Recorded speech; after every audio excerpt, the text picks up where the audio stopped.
गुरु प्यारी सात संगत जी, आप सभी को प्यार भरी राधा स्वामी जी। गुरु प्यारी सात संगत जी, आज हम आपको जो साखी सुना रहे हैं, इस साखी में दिल्ली से ब्यास में आया एक परिवार 30 जून वाले भंडारे पर बिछड़ गया था। बाबा जी ने कैसे उस परिवार को मिलवाया, सुनिए इस साखी में। 28 जून को हम पति पत्नी अपनी बेटी के साथ ब्यास गए। 2-3 दिन वहीं रहे, सत्संग सुना, बाबा जी के दर्शन किए, भोजन भंडार, कैंटीन, स्नैक बार सब जगह घूमे फिरे। बच्ची ने खूब मस्ती की। लेकिन भंडारे के बाद जब हमने ब्यास से वापस दिल्ली आना था तो हमारे साथ क्या हुआ वह आपको बताना चाहते हैं। सात संगत जी, आप सब तो जानते ही हैं कि ब्यास स्टेशन पर भंडारे के बाद कितनी भीड़ हो जाती है। सारी संगत को वापस अपने अपने घर जाना होता है। ब्यास स्टेशन पर गाड़ी आ गई सामान लेकर। जब हम ट्रेन में चढ़ने लगे तो स्टेशन पर संगत की इतनी भीड़ थी कि मेरा और मेरे पति का साथ एक दूसरे से छूट गया। वह तो ट्रेन में चढ़ गए, लेकिन भीड़ के कारण मैं ट्रेन में नहीं चढ़ सकी। मेरे पास तो बिल्कुल पैसे भी नहीं थे कि मैं टिकट लेकर किसी दूसरी ट्रेन से दिल्ली अपने घर पहुंच सकूं। बाबा जी का शुक्र है कि मेरे पति और मेरी बेटी दोनों साथ में थे। वह दोनों किसी और डिब्बे में चढ़ गए थे, परंतु मैं गाड़ी में नहीं चढ़ सकी थी। मेरा मन बहुत घबराने लगा। मैं भीड़ में कभी आगे भागती तो कभी पीछे भागती, लेकिन लड़की को आवाज देते हुए खिड़की से अंदर झांक झांक कर देख रही थी। देखते ही देखते सारा प्लेटफॉर्म एकदम से खाली हो गया।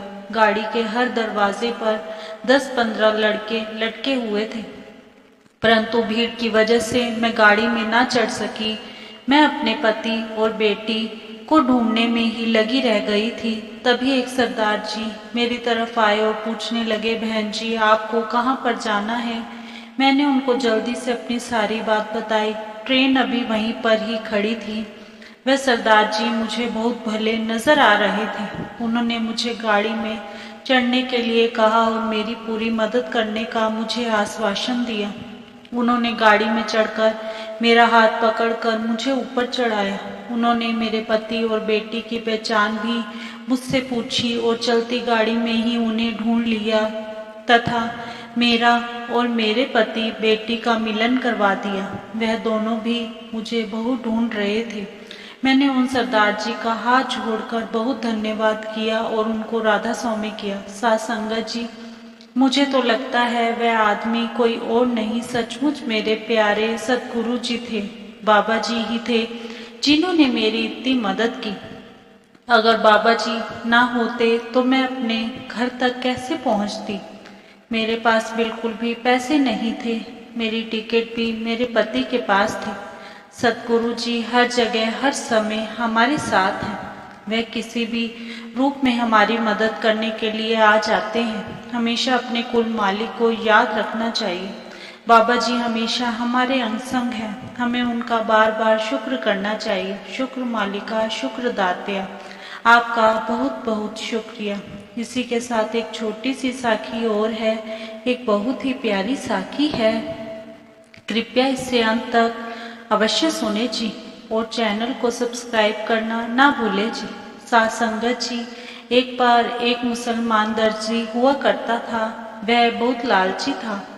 गांव के लोग जब उससे कपड़ा सिलवाने के लिए आते थे तो वह उनसे बहुत ज़्यादा कपड़ा मंगवा लेता था और जो उनका कपड़ा बच जाता था उससे वह अपने घर पर ले जाता था और अपने बच्चों के लिए कुछ कपड़े बना लेता था। एक बार वह दर्जी काफ़ी बीमार पड़ गया। काफ़ी दिनों तक जब उसका बुखार ठीक होने का नाम नहीं ले रहा था।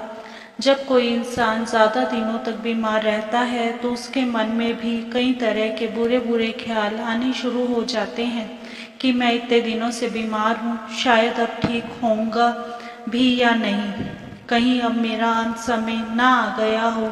ऐसे मन में कई तरह के बुरे बुरे ख्याल आते हैं कि मेरे मरने के बाद मेरे बच्चों का क्या होगा, मेरी पत्नी उनको अकेले कैसे पालेगी। ऐसे ही एक रात को जब वह इसी चिंता में सोचते सोचते सो रहा था तो तब उसको एक सपना आया कि मैं मर गया हूँ। मेरे परिवार के सभी लोग बहुत रो रहे हैं, मेरे छोटे छोटे बच्चे भी बहुत रो रहे हैं, मेरे सभी रिश्तेदार भी आ गए हैं। यह सब वह जैसे खुली आंखों से देख रहा था। जिस कब्र में मुझको दबाया गया है उसके चारों ओर कई तरह के रंग बिरंगे कपड़ों की झंडियां लगी हुई हैं। उसने डरते डरते साथ खड़े हुए एक फरिश्ते से पूछा, भाई ये रंग बिरंगे कपड़ों की झंडियां मेरी कब्र के चारों ओर क्यों लगी हैं? मैंने पहले तो किसी की कब्र पर इस तरह की झंडियां लगी हुई नहीं देखी। फरिश्ते ने बड़े प्यार से कहा, जिन ग्राहकों के कपड़ों में से आप कपड़ा चोरी करके बचे कपड़ों को आप अपने लिए घर पर रख लेते हैं, यह उन्हीं कपड़ों की झंडियां हैं और अल्लाह ताला आपको हर समय देख रहा है और इसके लिए आपको सजा देगा। डर से हड़बड़ाहट में उस दर्जी की आंख खुल गई और वह एकदम उठ बैठा।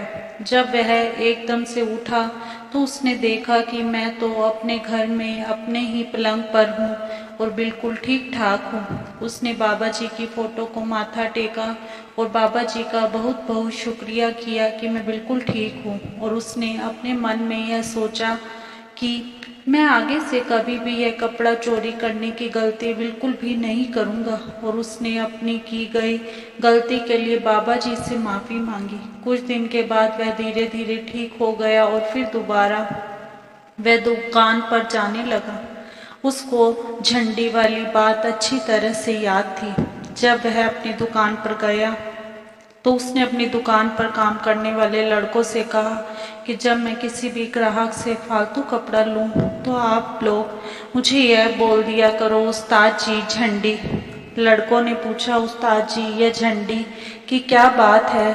तो दर्जी ने कहा, बस यह बात तुम मेरे तक ही रहने दो, तुम बस मुझे याद करवा दिया करो। इस प्रकार जब वह दर्जी किसी ग्राहक से फालतू कपड़ा लेता था तो दुकान पर काम करने वाले लड़के उससे कहते, उस्ताद जी झंडी। तो दर्जी ग्राहक से फालतू कपड़ा नहीं लेता था। एक दिन उस दर्जी के पास एक बहुत बड़ा सेठ आया और वह बहुत महंगा कीमती कपड़ा लेकर आया। तो दर्जी ने उस सेठ से अधिक कपड़ा लेने लगा। तो एक लड़के ने कहा, उस्ताद जी झंडी। तो दर्जी ने उसकी बात नहीं सुनी। थोड़ी देर के बाद फिर दूसरे लड़के ने भी कहा, उस्ताद जी झंडी। तब दर्जी जोर से चिल्ला कर बोला, तुमने क्या झंडी झंडी लगा रखी है? इस रंग की तो वहाँ पर कोई झंडी थी ही नहीं। लड़कों ने पूछा, कहाँ उस्ताद जी? तो वह दर्जी बोला, यदि एक झंडी लग भी जाएगी तो देखा जाएगा।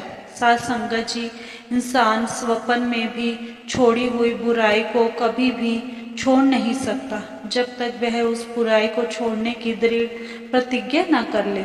साथ संगत जी, इसीलिए एक बार की गई भूल को दोबारा न करने की प्रतिज्ञा करें और बाबा जी से हाथ जोड़कर प्रार्थना करें कि हे सद्गुरु, जो गलती मैंने आज तक की है मुझे उसके लिए क्षमा करें और उसे दोबारा कभी ना करने का वादा करें। इसी के साथ इजाज़त चाहते हैं। कल मिलेंगे एक नई साखी के साथ। तब तक के लिए राधा स्वामी जी। अगर साखी अच्छी लगी हो तो कमेंट बॉक्स में राधा स्वामी अवश्य लिखिए जी। राधा स्वामी जी।